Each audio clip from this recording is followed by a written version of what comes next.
What's up, y'all? Let's get straight into it. Now, when I saw this story, I couldn't believe in my damn self.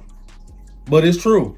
The feds is giving crack cocaine a pass. Let me break it down to you what I'm talking about. The Attorney General has stated that he's left directives with his assistant attorney generals to prosecute crack cocaine possession at a lower scale to avoid those mandatory minimum sentences that takes place at the federal level.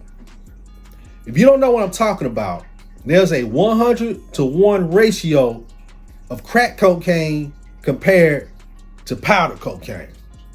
What does that mean? Let's break it down into numbers.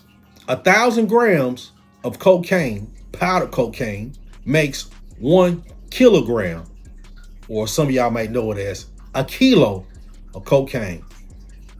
Don't you know you can get caught with 1,000 grams of powder cocaine and you get caught with 10 grams of crack cocaine in accordance with federal laws and federal sentencing?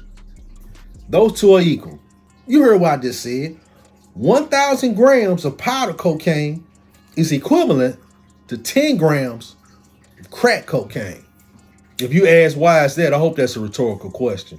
The majority of the people who's catching those crack cases that get sent up the river was black, in the black community. And that demon that was turned into the crack rock was predominantly pushed in lower income and black neighborhoods. But as you know, if you sit on 1,000 grams, a kilo of cocaine, that's 100 times worse than these 10 grams of rock cocaine. So what basically the federal government is saying at this point, because they're trying to work out a bill in Congress right now, is that they recognize that policy is flat out racist. Why I don't like this story? You're like, huh, Paul? You don't like the story? Hell no. You know why? Because it seems like anytime they want to give black folks a break, give black folks a lift up, helping us lace ourselves by our bootstraps, it's always got something to do with crime. It's almost put out the perception that the majority of black folks are criminals. And that's a motherfucking lie. The average black person is a hard-working citizen.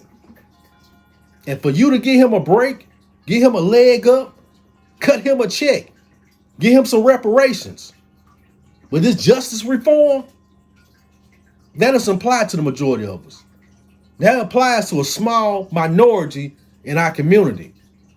But that small minority is our representative when it comes to mainstream media. They show you our worst, even though our best far outweighs our worst. So I don't get happy when I hear anything that has to do with crime and us getting relieved from it. Brittany Griner getting released, them softening up the rules on crack cocaine. Because in my mind, in my head, we should be trying to avoid crime altogether. Why? Because they use it as a weapon against us. The 13th and 14th Amendment has exemption in there when it comes to a convict. That's the only time a person is subjected to slavery. It's when they're in the penal system. So that's why I always push, don't get in the penal system in the first place. Keep that record clean.